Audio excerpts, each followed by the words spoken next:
Bonsoir Philippe, et Bonsoir. TF1 et LCI diffuseront mercredi soir un grand entretien avec le chef de l'État. Et oui, un entretien intitulé Emmanuel Macron va la France. Le président sera interrogé sur la manière dont il a vécu son quinquennat, les moments forts, les réussites, les échecs.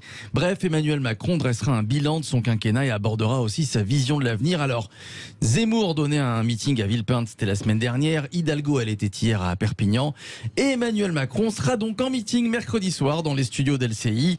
Et pourtant, souvenez-vous, qu'est-ce qu'avait dit Emmanuel Macron jeudi dernier lors de sa conférence de presse sur l'Europe? Le mandat que m'ont confié les Françaises et les Français, je l'exercerai jusqu'au dernier quart d'heure.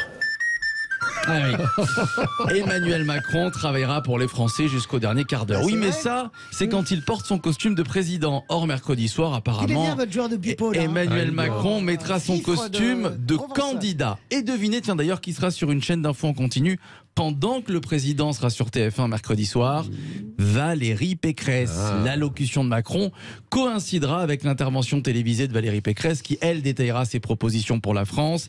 Alors, coïncidera, est-ce que c'est vraiment une coïncidence? Est-ce que la date choisie par le chef de l'État est vraiment un hasard? Tiens, André Berkoff, qu'en pensez-vous? Tout le monde le sait. Il faut arrêter de noyer le poisson. Et ça, c'est terrible. Eh ouais, terrible, pense André Berkoff. Françoise de Gois, c'est un hasard, tiens, Emmanuel Macron, Non, je pense que qui se retrouve face à Valérie Pécresse. Non, j'en sais rien, mais c'est lui qui va gagner parce que la puissance de feu de c'est pas que LCI, c'est TF1. Ouais, donc TF1, c'est LCI, ouais, c'est bien, vraiment oui. la puissance de feu de la plus grande chaîne d'Europe. Donc après, moi je crois qu'il a compris, Emmanuel Macron, que il peut pas laisser comme ça gambader Valérie Pécresse. Attention, hein, il envisage de rentrer très tard en campagne. Valérie Pécresse ne fait pas d'erreur. Éric Ciotti ce week-end qui dit je lui donne absolument mon soutien. Macron est en train d'échouer Ouais. dans sa fracturation de la droite. Donc je pense que, contrairement à ce qui est dit là depuis quelque temps, cette opération TF1 mercredi avec l'excellentissime Darius Rochebin et l'excellente Audrey Crespo-Mara, donc ça va changer un peu des intervieweurs classiques, moi je crois que c'est quand même une opération qui n'a rien de tranquille. Vous voyez Alors, ce que je veux dire? C'est pas tranquille. Ce sera pas en direct, ça a été enregistré hier. Alors si les réseaux sociaux s'enflamment déjà à propos de l'intervention télévisée d'Emmanuel Macron mercredi, Valérie Pécresse, elle, a également fait beaucoup réagir les internautes, notamment sur Twitter. Écoutez ce que la candidate a déclaré sur France 3. Si être français, c'est ne plus avoir de sapin de Noël, c'est de plus manger de foie gras, c'est ne plus avoir la chance d'élire Miss France. Voilà, je veux dire, et ne plus avoir le Malgré le bien-être animal qui compte beaucoup pour les Français. De plus en plus, on le voit dans les enquêtes d'opinion. Le bien-être animal est une cause sur laquelle je suis personnellement engagée et j'ai fait d'ailleurs dans ma région une région amie des animaux. Et je travaillerai sur le bien-être animal avec les associations. Mais à un moment donné, la France, c'est la France et le foie gras, c'est la France. Alors, quelques heures après cette déclaration, un compte de soutien à Valérie Pécresse a tweeté ce passage qu'on vient d'écouter en incluant la vidéo, mais en modifiant un peu la syntaxe utilisée par Valérie Pécresse. Ce qui donne donc, oui, être français, c'est avoir un sapin de Noël, c'est manger du foie gras, c'est élire Miss France et c'est le Tour de France, c'est ça la France.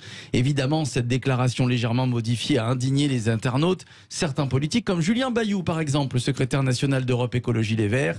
Quel manque d'ambition, écrit-il, la France mérite tellement mieux. Voilà, Julien Bayou qui apparemment a bien lu la légende mais n'a pas vu la vidéo. Alors... Attendez, mon téléphone sonne, je suis désolé, d'habitude je le mets sur vibreur. Oui, allô? C'est Arnaud Montebourg. Énorme. Ça serait bien qu'on se parle. Non, Arnaud, moi je suis comme Yannick, Jean-Luc et Fabien, je suis pas intéressé par la primaire à gauche, je suis désolé. Je vous dis à demain, mes chers amis, pour une nouvelle chronique. Excusez-moi, vous manquez de courtoisie, personne ne lui a répondu, pourriez au moins lui Bah si, répondre. c'est vrai, alors, c'est Jean-Luc, vrai. alors, Vous pouvez relancer le téléphone, Arnaud. jamais elle relance le son. Mais moi de je la suis à sonnerie. l'antenne, je peux Horrible, pas en plus de répondre. ça, Jean-Luc Arnaud Mélenchon. Montebourg rappelle. Jean-Luc Mélenchon a fait savoir qu'il avait répondu pour finalement hier regretter de l'avoir fait. Oui. Ah non, c'est affreux. Non, mais je ne sais pas ce qui est arrivé à Arnaud Montebourg, mais alors se mettre dans cette situation-là de ridicule, c'est éprouvant pour les gens de gauche que nous sommes. Ouais, Ça ne Ça tue fait pas. mal, Le ça ridicule fait ne mal. tue pas. Ça fait Tranquille. mal. On regarde la vidéo mais on se cache les yeux. C'est Oui. exactement ça. ça. Fait mal, ça fait mal, vraiment. Les vraies voix à 17h57. Merci beaucoup Philippe Rossi pour cette chronique qui s'est terminée au téléphone, mais sans s'y terminer Voilà. comme Parce vous que n'avez ça, pas parce voulu que décrocher. le téléphone ne pleure quand elle ne vient pas. On s'en rappelle des souvenirs. Dans quelques instants, enfin 18h30, le grand débat, insultes et menaces contre une procession catholique. Y a-t-il une montée de la christianophobie en France? Vous êtes 93,2% à dire oui. On se retrouve dans quelques instants.